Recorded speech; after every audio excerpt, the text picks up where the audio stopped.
Y Manjunath ಅವರಿಗೆ ಸೇರಿದಂತಹ 10ಕ್ಕೂ ಹೆಚ್ಚು ಕಡೆ ಜಾರಿ ನಿರ್ದೇಶನಾಲಯದ ಅಧಿಕಾರಿಗಳು ಇವತ್ತು ರೇಡ್ ಮಾಡಿದ್ದಾರೆ. ವೈ ಮಂಜುನಾಥ್ ಯಾರು? ಸಚಿವ ಸತೀಶ್ ಜಾರಕಿಹೊಳಿಯವರ ಸಹೋದರಿಯ ಪತಿ. ಅಬಕಾರಿ ಇಲಾಖೆಯಲ್ಲಿ ಹೆಚ್ಚುವರಿ ಆಯುಕ್ತರಾಗಿರುವಂತವರು. ಅವರ ನಿವಾಸದ ಮೇಲೆ ಅವರಿಗೆ ಸಂಬಂಧಪಟ್ಟಂತಹ ಹಲವು ಕಡೆಗಳಲ್ಲಿ ಇವತ್ತು ಜಾರಿ ನಿರ್ದೇಶನಾಲಯದ ಅಧಿಕಾರಿಗಳು ರೇಡ್ ಮಾಡಿದ್ದಾರೆ. ಬೆಂಗಳೂರಲ್ಲಿ ರೇಡ್ ಆಗಿದೆ, ಮೈಸೂರಲ್ಲಿ ರೇಡ್ ಆಗಿದೆ, ದಾವಣಗೆರೆ, ಬಳ್ಳಾರಿಯಲ್ಲೂ ಕೂಡ ರೇಡ್ ಮಾಡಲಾಗಿದೆ.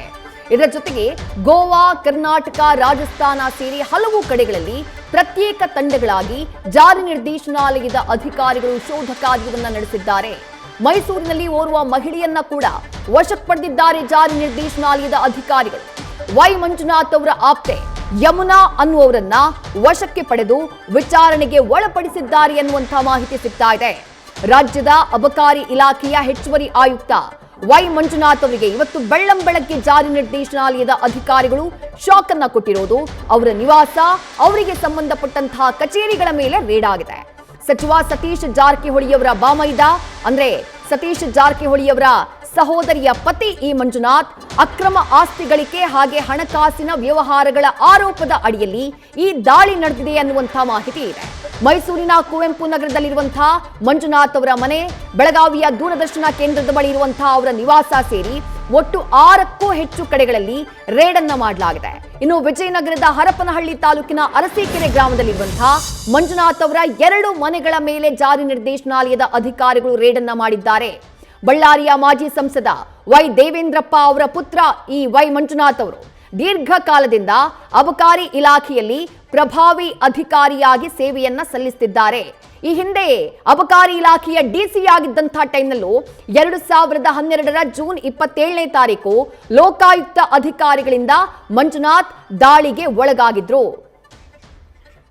ಮತ್ತಷ್ಟು ಡೀಟೇಲ್ಸ್ ನಮ್ಮ ಪ್ರತಿನಿಧಿ ರವಿ ಪಾಂಡೂಪುರ ನೀಡ್ತಾ ಹೋಗ್ತಾರೆ. ರವಿ, ಬೆಳಗ್ಗಿನಿಂದಾನೂ ರೇಡ್ ನಡೀತಾ ಇದೆ. ಈಗ ಮೈಸೂರಿನಲ್ಲಿ ಯಮುನಾ ಅನ್ನುವಂತಹ ಮಂಜುನಾಥ್ ಅವರ ಆಪ್ತಿಯನ್ನ ವಶಕ್ಕೆ ಪಡೆಯಲಾಗಿದೆ ಅನ್ನುವಂತಹ ಮಾಹಿತಿ ಕೂಡ ಸಿಗ್ತಾ ಇದೆ.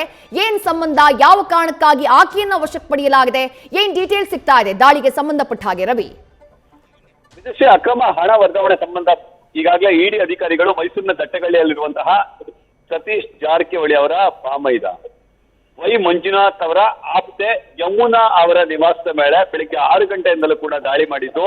4 ಪುರುಷ, 1 ಮಹಿಳೆ ಅಧಿಕಾರಿಗಳು, ಒಟ್ಟು 5 ಅಧಿಕಾರಿಗಳು 2 ಇನೋವಾದಲ್ಲಿ ಬಂದಿದ್ರು. 2 ಇನೋವಾದಲ್ಲಿ ಬಂದಂತಹ ಅಧಿಕಾರಿಗಳು ಬೆಳಗಿನಿಂದಲೂ ಕೂಡ ಸಾಕಷ್ಟು ತಲಾಶ್ ಮಾಡುವಂತ ಕೆಲಸಕ್ಕೆ ಮುಂದಾಗಿದ್ರು. ಈ ಸಂದರ್ಭದಲ್ಲಿ ಹಲವು ಮಹತ್ವದ ದಾಖಲೆಗಳನ್ನ ಅವರು ತೆಗೆದುಕೊಳ್ಳುವಂತ ಕೆಲಸಕ್ಕೆ ಮುಂದಾಗಿದ್ದಾರೆ. ಅದರಲ್ಲೊಂದು ಪ್ರಮುಖವಾದ ದಾಖಲೆ ಅಂತ ಅಂದ್ರೆ ಮೈಸೂರು ಜಿಲ್ಲೆ ಎಚ್.ಡಿ.ಕೋಟೆ ತಾಲೂಕು ಬಾವಲಿ ಚೆಕ್ ಪೋಸ್ಟ್ ಅಲ್ಲಿರುವಂತಹ ಬಾರ್ಗೆ ಸಂಬಂಧಪಟ್ಟಿದ್ದು. ಈ ಬಾರ್ ಅಕ್ರಮವಾಗಿ ನಡೆಸಿದ್ದಾರೆ ಅಂತ ಹೇಳಿ ಈಗಾಗಲೇ ಸಾರ್ವಜನಿಕರೆಲ್ಲ ದೂರನ್ನ ನೀಡುವಂತ ಕೆಲಸಕ್ಕೆ ಮುಂದಾಗಿದ್ರು. ಅದಕ್ಕೆ ಸಂಬಂಧಪಟ್ಟಂತೆ ಆ ಬಾರ್ನು ಕೂಡ ಹಲವು ವರ್ಷಗಳ ಕಾಲ ಬಂದ್ ಮಾಡುವಂತ ಕೆಲಸಕ್ಕೆ ಮುಂದಾಗಿತ್ತು. ಆದ್ರೂ ಕೂಡ ಹೈಕೋರ್ಟ್ಗೆ ಹೋಗಿ ಸ್ಟೇನ ತಗೊಂಬಂದು ಮತ್ತೆ ಅದನ್ನ ನಡೆಸುವಂತ ಕೆಲಸಕ್ಕೆ ಮುಂದಾಗ್ತಿದ್ರೆ ಆ ಒಂದು ಬಾರ್ ಮೈಸೂರಿನಲ್ಲಿರುವಂತಹ 100 ಬಾರ್ಗಳಿಗೆ ಸಮ ಅಂತ ಹೇಳಿ ಮರ್ಚೆಂಟ್ ಅಧ್ಯಕ್ಷರಂತಹ ಚಂದ್ರಶೇಖರ್ ಅವರು ಹೇಳುವಂತ ಕೆಲಸದಲ್ಲಿ ಮುಂದಾಗಿದ್ರು. ಪ್ರಮುಖವಾಗಿ ಅದರಿಂದಲೇ ಅತಿ ಹೆಚ್ಚು ಅಕ್ರಮ ಹಣವನ್ನ ಸಂಪಾದನೆ ಮಾಡಿದ್ದಾರೆ ಅನ್ನೋದು ಮೇಲ್ನೋಟಕ್ಕೆ ಬಂದಿರುವಂತಹ ಆರೋಪ. ಇನ್ನು ವೈ ಮಂಜುನಾಥ್ ಹಾಗೂ ಯಮುನಾ ಇಬ್ಬರ ನಡುವಿನ ಸಂಬಂಧ ಅಂತ ಹೇಳಿದ್ರೆ ಅವರಿಬ್ರು ಕ್ಲೋಸ್ ಫ್ರೆಂಡ್ಸ್ ಅಂತ ಹೇಳಿ ಹೇಳುವಂತ ಕೆಲಸಕ್ಕೆ ಮುಂದಾಗ್ತಾರೆ. ಅದ್ರ ಜೊತೆಗೆ ಬೇರೆ ಬೇರೆ ಸಂಬಂಧವನ್ನ ಕಲ್ಪಿಸುವಂತ ಕೆಲಸಕ್ಕೆ ಕೂಡ ಕೆಲವರು ಮುಂದಾಗ್ತಿದ್ದಾರೆ. ಇನ್ನು ಯಮುನಾ ಅವರು ಅಬಕಾರಿ ಇಲಾಖೆಯಲ್ಲೇ ಕೆಲಸ ಮಾಡ್ತಿದ್ರು, ಅಬಕಾರಿ ಇನ್ಸ್ಪೆಕ್ಟರ್ ಆಗಿ ಕೆಲಸ ಮಾಡ್ತಿದ್ರು.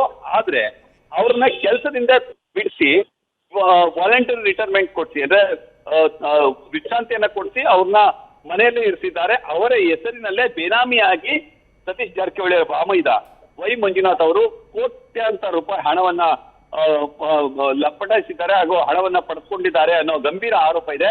ಇವರ ಮೂಲಕ ಅಂದ್ರೆ ಯಮುನಾ ಅವರ ಮೂಲಕವೇ ಹಣ ವರ್ಗಾವಣೆಯನ್ನ ಮಾಡ್ತಿದ್ದು ಅಥವಾ ಹಣವನ್ನ ಪಡೆದುಕೊಳ್ತಿದ್ದು, ಅಧಿಕಾರಿಗಳಿಂದ ವಸೂಲಿಯನ್ನ ಮಾಡ್ತಿದ್ದು ಅನ್ನೋ ಆರೋಪಗಳು ಗಂಭೀರವಾಗಿ ಕೇಳಿ ಬರ್ತಿದೆ. ಈ ಕಾರಣಕ್ಕಾಗಿ ಯಮುನಾ ಅವರ ತಟ್ಟೆಗಳ್ಳಿಯ ನಿವಾಸದ ಮೇಲೆ ಸಾಕಷ್ಟು ದಾಳಿಯನ್ನ ಮಾಡಲಾಗಿತ್ತು. ಹಲವು ರೀತಿಯಲ್ಲಿ ಪರಿಶೀಲನೆ ನಡೆಸಿ ಅಗತ್ಯ ಮಾಹಿತಿ ದಾಖಲೆಗಳನ್ನ ಸಂಗ್ರಹ ಮಾಡುವಂತ ಕೆಲಸಕ್ಕೆ ಮುಂದಾಗಿದ್ದಾರೆ. ಇನ್ನು ಈ ಯಮುನಾ ಅವರು ಕಳೆದ ಹಲವು ವರ್ಷಗಳಿಂದ ಮೈಸೂರು ಭಾಗದಲ್ಲಿರುವಂತಹ ಎಲ್ಲ ಆಸ್ತಿಗಳನ್ನು ಕೂಡ ಇವರೇ ಹ್ಯಾಂಡಲ್ ಮಾಡ್ತಿದ್ರು ಅಂತ ಹೇಳಿ, ಇದ್ರ ಜೊತೆಗೆ ಬೆಳಗಾವಿಯ ದೂರದರ್ಶನ ಬಡಾವಣೆಯಲ್ಲಿರುವಂತಹ ಮನೆ ಸೇರಿದಂತೆ ಬೆಳಗಾವಿಯಲ್ಲಿರುವಂತಹ ಎಲ್ಲ ಆಸ್ತಿಗಳ ಮೇಲೂ ಕೂಡ ಈ ಯಮುನಾ ಅವರ ಹಿಡಿತ ಇತ್ತು ಅಂತ ಹೇಳಿ.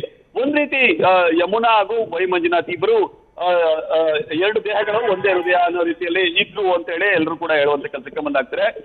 ತೀರ ತಿಕ್ಕೆಸ್ಟ್ ಫ್ರೆಂಡ್ಸ್. ಆ ಕಾರಣಕ್ಕಾಗಿ ಅವ್ರನ್ನ ಕೆಲಸದಿಂದ ಬಿಡಿಸಿ ಮಂಜುನಾಥ್ ಅವರು ಯಮುನಾ ಅವರಿಗೆ ಈ ಎಲ್ಲ ವ್ಯವಹಾರಗಳನ್ನ ನೋಡ್ಕೊಳ್ಳಿರುವಂತ ಕೆಲಸಕ್ಕೆ ಮುಂದಾಗ್ತಿದ್ದು. ಜೊತೆಗೆ ಈ ಸತೀಶ್ ಜಾರಕಿಹೊಳಿ ಅವರ ಬಾಮೈದ ವೈ ಮಂಜುನಾಥ್ ಇದೇ ಯಮುನಾ ಅವರ ನಿವಾಸದಲ್ಲಿ ಇರ್ತಿದ್ರು ಅನ್ನೋ ಮಾತನ್ನ ಹೇಳುವಂತ ಕೆಲಸಕ್ಕೆ ಮುಂದಾಗ್ತಾರೆ. ವಿದ್ಯುತ್ ರೈಟ್, ಥ್ಯಾಂಕ್ ಯು ರವಿ. ತಮ್ಮೆಲ್ಲ ಡೀಟೇಲ್ಸ್ಗೆ. ಬಂಧನಕ್ಕೊಳಗಾಗಿರುವಂತಹ ಯಮುನಾ ಅವರ ದೃಶ್ಯಗಳನ್ನ ಗಮನಿಸ್ತಾ ಇದ್ದೀರಿ. ಇವರೇ ವೈ ಮಂಜುನಾಥ್, ಅಬಕಾರಿ ಇಲಾಖೆಯ ಹೆಚ್ಚುವರಿ ಆಯುಕ್ತ.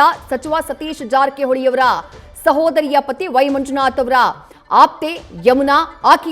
ಆಕೆಯ ಮನೆಗೆ ರೇಡ್ ಮಾಡಿ ದಾಖಲೆಗಳನ್ನ ಪರಿಶೀಲನೆ ಮಾಡಿದಂತಹ ನಂತರದಲ್ಲಿ ಜಾರಿ ನಿರ್ದೇಶನಾಲಯದ ಅಧಿಕಾರಿಗಳು ಹೆಚ್ಚಿನ ವಿಚಾರಣೆಗಾಗಿ ವಶಕ್ಕೆ ಪಡೆಯುವಂತಹ ಕೆಲಸವನ್ನ ಮಾಡಿದ್ದಾರೆ. ಆಕೆಯನ್ನ ಬಂಧಿಸಿ ಕರ್ಕೊಂಡು ಹೋಗ್ತಾ ಇರುವಂತಹ, ವಶಕ್ಕೆ ಪಡೆದು ಕರ್ಕೊಂಡು ಹೋಗ್ತಾ ಇರುವಂತಹ ದೃಶ್ಯಗಳನ್ನ ಗಮನಿಸ್ತಾ ಇದ್ದೀರಿ.